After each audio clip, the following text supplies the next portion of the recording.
नमस्कार, आप देख रहे हैं आइब्स 24। मैं हूं आपके साथ राहुल सिन्हा। मध्य प्रदेश के खबरों के बुलेटिन मेरा मध्य प्रदेश में आपका स्वागत है। खबरों को देखेंगे विस्तार से। मध्य प्रदेश में माफियाओं के खिलाफ प्रशासन की कार्रवाई लगातार जारी है। हम आपको दो तस्वीरें दिखाते हैं। पहली तस्वीर मुरैना की है, जहां पुलिस और प्रशासन ने गांजा तस्कर श्याम बिहारी शर्मा के मकान पर जेसीबी चलाकर उसे जमींदोज कर दिया। गांजा तस्कर श्याम बिहारी महाराष्ट्र उड़ीसा से गांजा लाकर मुरैना राजस्थान उत्तर प्रदेश में सप्लाई किया करता था। वहीं दूसरी तस्वीर सिंगरौली के चितरंगी की है, जहां एसडीएम नीलेश शर्मा के साथ एसडीओपी एसएन सिंह बघेल की मौजूदगी में 2 मंजिला शॉपिंग कॉम्प्लेक्स को 2 बुलडोजरों की मदद से घंटों मशक्कत के बाद नेस्तनाबूद कर दिया गया। दरअसल चितरंगी में व्यापारी नाना गुप्ता ने करोड़ों की बेशकीमती जमीन पर कब्जा कर आलीशान 2 मंजिला शॉपिंग कॉम्प्लेक्स बनवाया था, जिस पर प्रशासन ने कार्रवाई कर इसे खाली कराया। मुरैना जिले में जहरीली शराब कांड के मुख्य आरोपी मुकेश किरार को आज पुलिस ने जौरा कोर्ट में पेश किया, जहां कोर्ट ने मुकेश किरार को 23 जनवरी तक पुलिस रिमांड पर भेज दिया है। एएसपी हंसराज सिंह का कहना है कि प्रारंभिक पूछताछ में आरोपी पुलिस को गुमराह कर रहा है। वो पहले से गिरफ्तार 2 आरोपी ब्रजकिशोर और रामवीर राठौर को जहरीली शराब से हुई मौतों के लिए जिम्मेदार ठहरा रहा है। एएसपी हंसराज सिंह अब तीनों आरोपियों को आमने सामने बैठाकर पूछताछ करेंगे ताकि हकीकत सामने आ सके। बता दें कि मुकेश किरार को चेन्नई से गिरफ्तार किया गया था। पुलिस का कहना है कि वो तमाम साक्ष्य इकट्ठा कर रही है। पुलिस को उम्मीद है कि पूछताछ में कई बड़े खुलासे हो सकते हैं।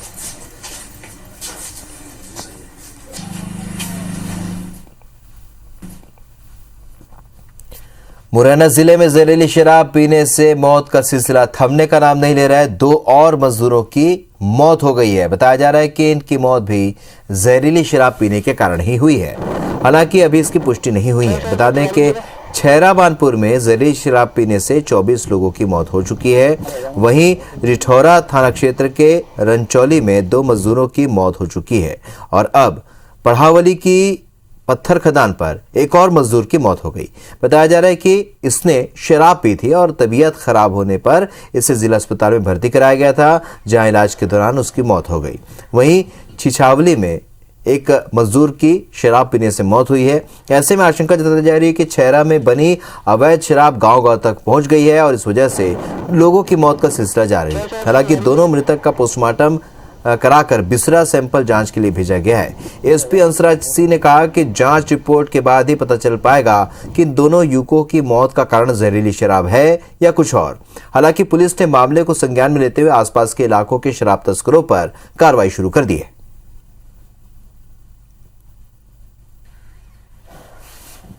सूचना मिली थी कि 2 व्यक्तियों की इसमें मृत्यु हुई थी, अलग अलग समय पर हुई थी। एक ब्रॉड डेड थे, दूसरे इलाज के दौरान मृत्यु हुई थी। इस संबंध में दोनों का जो है विधिवत पोस्टमार्टम कराया गया है। सैंपल जो है वो भी डॉक्टर द्वारा जब्त किए गए हैं और उक्त जो विसरा है वो जांच के लिए लैब भेजी जा रही है। मुरैना जिले में जहरीली शराब कांड मामले में एक और नई कड़ी जुड़ गई है, जिसके मुताबिक मुरैना और ग्वालियर के बीच रायरू डिस्टिलरी फैक्ट्री में बन रहे ओपी यानी कि ओवर प्रूफ केमिकल के कारण मुरैना समेत ग्वालियर चंबल अंचल में जहरीली और नकली शराब का कारोबार जोर पकड़ रहा है। फैक्ट्री से शराब बनाने का केमिकल जिन टैंकरों से रवाना होता है, उनके ड्राइवर हाईवे के ढाबों पर रुककर माफिया को ओपी बेच देते हैं, जिसके बाद अंचल के सभी कलेक्टर्स ने ओपी को लेकर अलर्ट जारी किया है।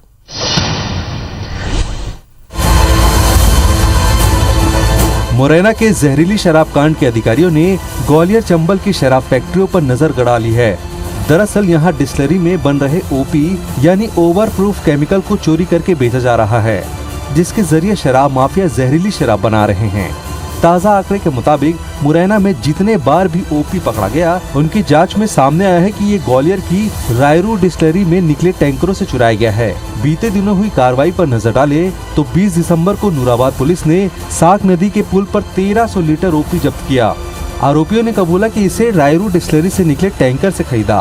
हफ्ते भर पहले रायरू डिस्टिलरी से 30,000 लीटर ओपी से भरा एक टैंकर भिलवाड़ा रवाना हुआ था, लेकिन बीच में एक ढाबे पर 2500 लीटर ओपी निकाली गई। ग्वालियर पुलिस भी ऐसी केमिकल को कई बार पकड़ चुकी है। रायरू डिस्टिलरी से रवाना होने वाले टैंकरों से अवैध रूप से निकाले जाने वाले ओपी नकली शराब बनाने वाले तस्करों तक पहुंचता है। 1 लीटर ओपी से लगभग 2 पेटी शराब बनती है। नकली शराब बनाने वाले इसमें अन्य घातक केमिकल मिलाकर कई गुना शराब बनाते हैं। यही शराब कभी कभी जहरीली बन जाती है। मुरैना के शराब कांड जैसी घटनाएं सामने आती है। हालांकि प्रशासन और पुलिस अब इस पर अंकुश लगाने की बात कह रहे हैं। रिसेंटली जो थाना घाटी गांव में एक टैंकर पकड़ा गया था एक ढाबे के पास, तो उसमें से ये ओपी निकाल रहे थे। ये केमिकल के साथ ये अंग्रेजी शराब बनती जिसमें बॉटलिंग करने की ये मशीनें भी लाते हैं और इस पे लगातार कार्रवाइयाँ ग्वालियर जिले में हो रही हैं। डॉक्टर भी मान रहे हैं कि मुरैना में शराब में केमिकल की मात्रा ज्यादा होना मौतों की वजह है। शराब में मिथाइल अल्कोहल होगा जिससे आंखों की रोशनी जाती है और ये हार्ट और किडनी पर भी असर डालता है।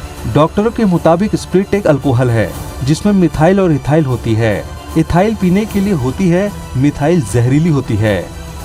स्प्रिट अल्कोहल होती है, तो स्प्रिट ही मतलब शराब में स्प्रिट ही होती है एक तरह से, परंतु उसमें 2 तरह की होती है। एक इथाइल अल्कोहल जो कि शराब के रूप में पी जाती है और एक होती है मिथाइल अल्कोहल, वो जहरीली होती है। मुरैना कांड की जांच के लिए बनाई गई कमेटी ने भी माना है कि मिथाइल अल्कोहल के चलते मौतें हुई। इसी घटना के बाद जागा प्रशासन अब कार्रवाई में जुट गया है। नासिर गौरी, IBC 24, ग्वालियर। मध्य प्रदेश में शराब की नई दुकानें खोलने का मामला इन दिनों चर्चा में है और इस मुद्दे को लेकर जमकर सियासत भी हो रही है। मुरैना में जहरीली शराब से हुई मौतों को लेकर गृह मंत्री नरोत्तम मिश्रा ने एक बार फिर नई शराब दुकान की बात दोहराई है। इससे पहले भी बयान दिया गया था कि शराब की नई दुकान खुलने से नकली शराब पर लगाम लगाई जा सकती है। इतना ही नहीं, ये सुझाव मुख्यमंत्री को देने की बात भी कही थी। मगर जब विपक्ष इस मुद्दे को लेकर हमलावर हुआ तो खुद शिवराज सिंह चौहान ने कहा कि अभी सरकार की ऐसी कोई मंशा नहीं है। मगर एक बार फिर प्रदेश के गृह मंत्री प्रदेश में अधिक दुकानें खोले जाने की बात दोहरा रहे हैं। गृह मंत्री ने इसके पीछे जो तर्क दिया, यही तर्क अब कमलनाथ ने सीएम रहते दिया था। इसलिए अब कांग्रेस नए प्रस्ताव पर सरकार की मंशा पर सवाल उठा रही है। अभी कोई फैसला नहीं किया ऐसा और न कुछ तय किया, निर्णय हुआ है। अब उनको तो कौवा कान ले गया, कौवा कान ले गया, कौवा है कि कान है यही पता नहीं, कुछ भी कहते रहते हैं। यह सबको अपनी बात करने का अधिकार है। शिवराज सिंह जी खुद कैबिनेट की बैठक में लोगों को प्रेरित करते हैं बोलने के लिए कि वो विषय रखें। इसको अगर कांग्रेस मुख्यमंत्री कौन, मतभेद उभरे, 2 धाराएं ऐसा मानती है तो थोड़ा मुगालते में उनको भी रहने का अधिकार तो है, रह ले।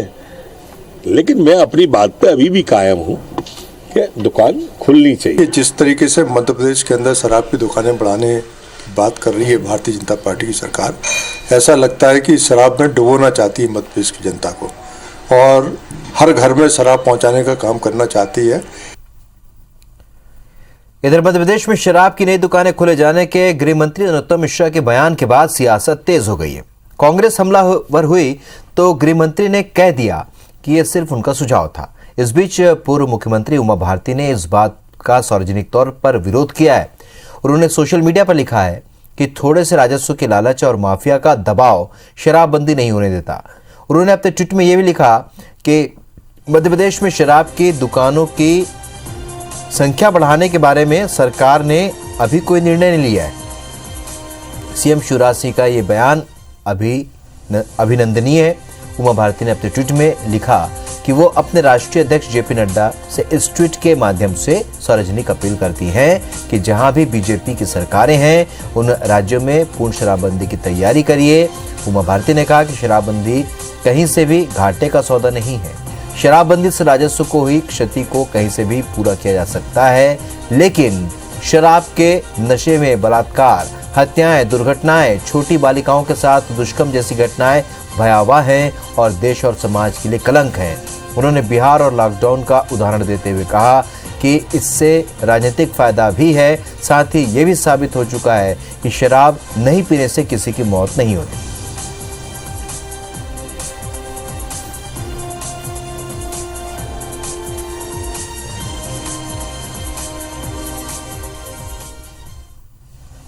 तो मध्य प्रदेश में शराब की दुकानों की संख्या बढ़ाने के बारे में सरकार ने अभी कोई निर्णय नहीं लिया है। ये ट्वीट किया पूर्व मुख्यमंत्री उमा भारती ने सीएम शिवराज सिंह चौहान जी का ये वक्तव्य अभिनंदनीय है।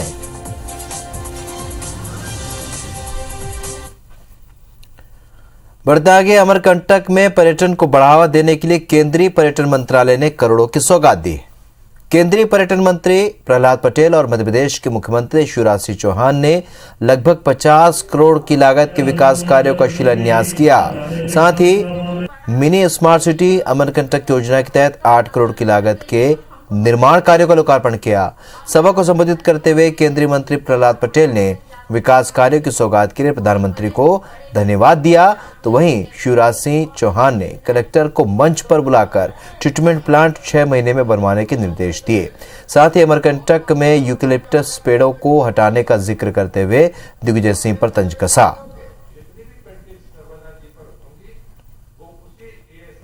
प्रधानमंत्री के प्रति आभार व्यक्त करता हूँ। अगर उन्होंने मुझे संस्कृति और पर्यटन मंत्री न बनाया होता तो मैं ये काम कर नहीं सकता था। और यहाँ पर मैं और आदरणीय शिवराज जी, हम दोनों को साथ में मिलकर मां नर्मदा के बारे में कुछ अच्छा करने का अवसर उनकी कृपा से हम दोनों को मिला है। मैं आपको वचन देता हूँ जो हम लोग की सामर्थ्य होगी वो हम उसको जरूर पूरा करेंगे। प्रशासन यहाँ बैठा हुआ कलेक्टर यहाँ जाए। आज से मैं निर्देश दे रहा हूं,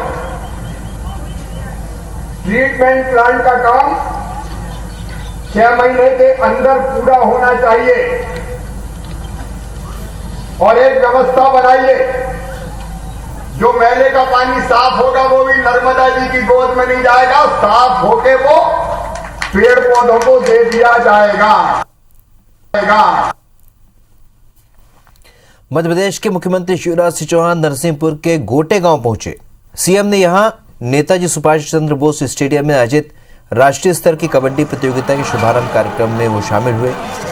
केंद्रीय मंत्री प्रहलाद पटेल के गृह क्षेत्र में टूर्नामेंट का आयोजन पिछले 38 साल से होता आ रहा है, मगर इस बार पर्यटन एवं संस्कृति मंत्रालय इसे प्रायोजित भी कर रहा है। इस मौके पर सीएम शिवराज सिंह ने नेताजी सुभाष चंद्र बोस की मूर्ति का अनावरण भी किया और फिर कबड्डी मैच का आनंद लिया। इस दौरान शिवराज सिंह चौहान ने कबड्डी के खेल को प्रोत्साहित करने के लिए मध्य प्रदेश में कबड्डी अकेडमी बनाने का भी भरोसा दिया है।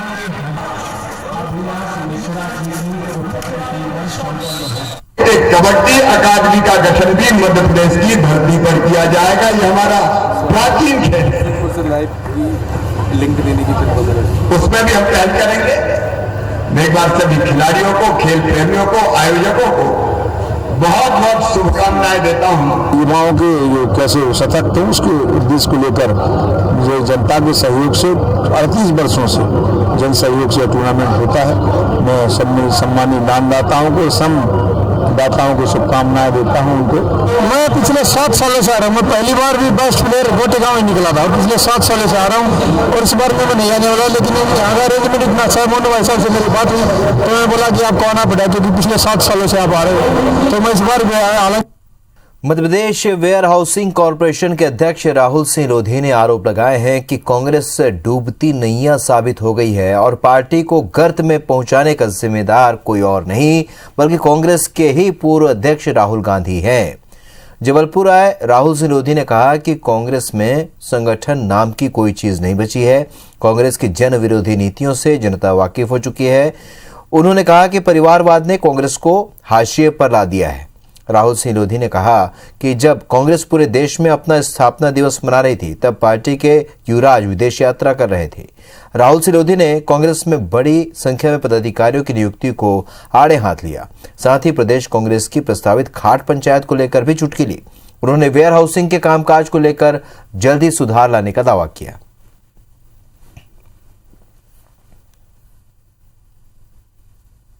राहुल गांधी जी की स्वीकारता नहीं बची है। जो कांग्रेस के कार्यकर्ता, जो कांग्रेस के विधायक, उनके अंदर खुद स्वीकारता नहीं है। अभी ऐसे शायद कांग्रेस का स्थापना दिवस था, वो ज़्यादा जानकारी तो नहीं, शायद उस समय वो विदेश चले गए थे। ये बहुत सी छोटी छोटी सी चीज़ें, मेच्योरिटी है और गंभीरता नहीं, इसलिए मोह भंग हो रहा और निचले स्तर पर संगठन बचा नहीं हुआ है। मध्य प्रदेश की शिवराज कैबिनेट में महाकौशल और विंध्य क्षेत्र की उपेक्षा के खिलाफ दायर एक याचिका को जबलपुर हाईकोर्ट ने खारिज कर दिया है। हाईकोर्ट ने कहा है कि कैबिनेट में किस विधायक को मंत्री बनाया जाए ये सिर्फ राज्यपाल और मुख्यमंत्री का विशेषाधिकार है। हाईकोर्ट ने इसे अपने क्षेत्राधिकार से बाहर का मामला बताया और उसमें दखल देने से इनकार कर दिया।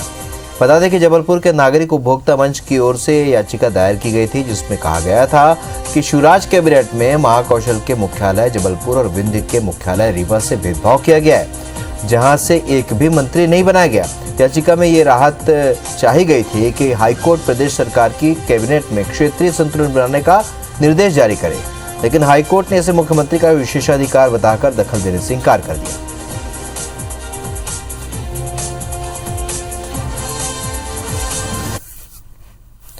जबलपुर हाईकोर्ट ने प्रदेश सरकार से पूछा है कि पचमढ़ी में राज्य सरकार की 229 एकड़ जमीन से अतिक्रमण हटाने के लिए अब तक क्या कार्रवाई की गई। हाईकोर्ट ने राज्य सरकार से पचमढ़ी कैंट बोर्ड और डिफेंस लैंड से हटाए गए लोगों के पुनर्वास के संबंध में भी जानकारी मांगी। दरअसल होशंगाबाद जिले में प्रदेश के जाने माने पर्यटन स्थल पचमढ़ी में राज्य सरकार और रक्षा मंत्रालय की जमीन पर अतिक्रमण को लेकर जबलपुर हाईकोर्ट ने खुद संज्ञान लिया। पिछली सुनवाइयों में कोर्ट ने पचमढ़ी में अतिक्रमण हटाने के निर्देश दिए थे। अब हाईकोर्ट ने राज्य सरकार से पूछा है कि उसके आदेश पर अब तक क्या कार्रवाई की गई है। हाईकोर्ट ने मामले पर अगली सुनवाई के लिए 16 फरवरी की तारीख तय की है।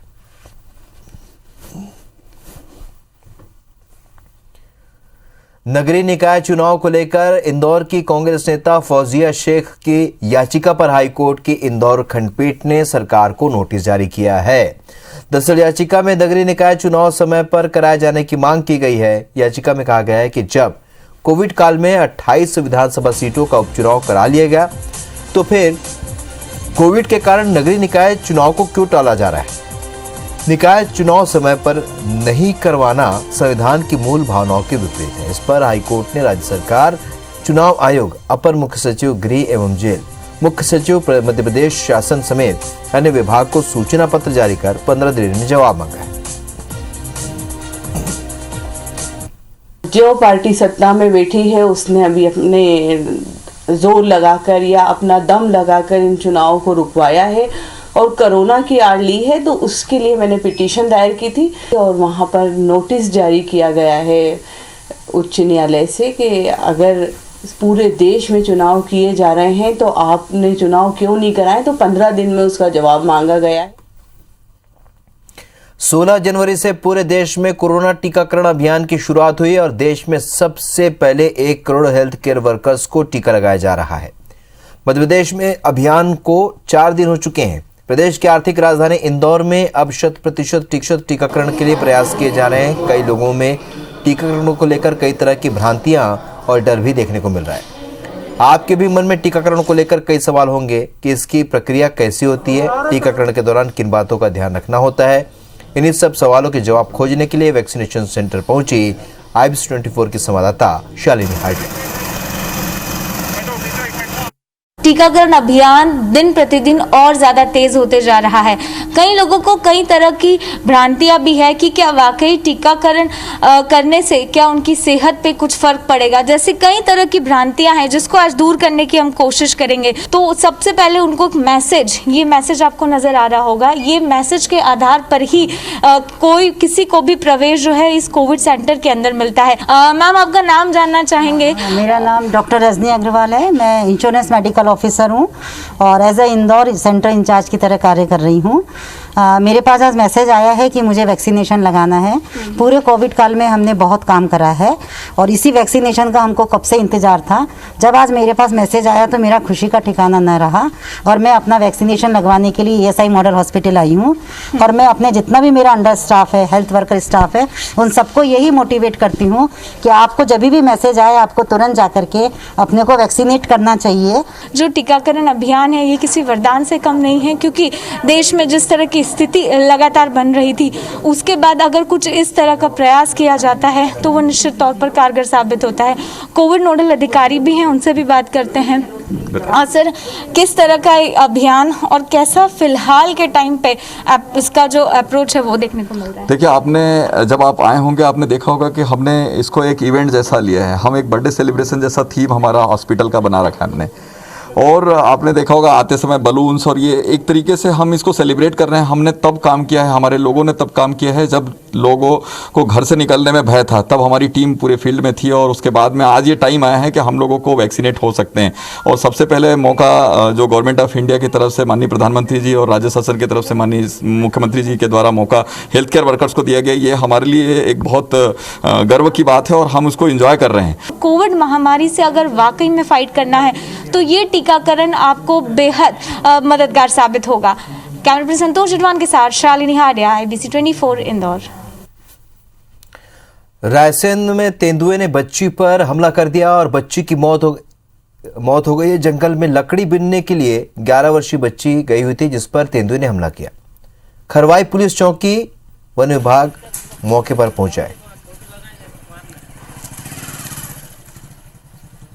तो आपको बता दें कि बच्ची पर तेंदुए ने हमला किया। खरवाई पुलिस और वन अमला मौके पर पहुंच चुका है।